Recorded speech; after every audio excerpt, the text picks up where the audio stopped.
हाँ तो जय ओंकार जी की भाइयों और बहनों।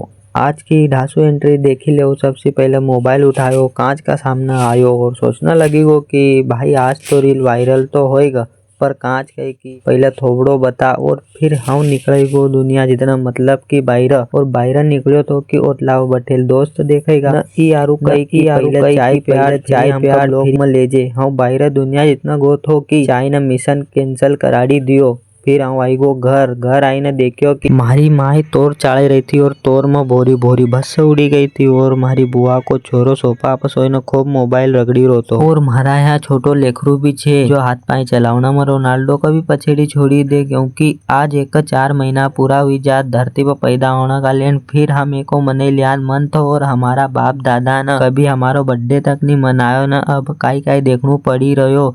फिर ओका बाद बनी जात चाय न हो न मारी बुआ को छोरो एक साथ गरम चाय गटकाई लेवात न। ब्लॉग अच्छो लग्यो हो तो लाइक फॉलो कमेंट करी दीजो।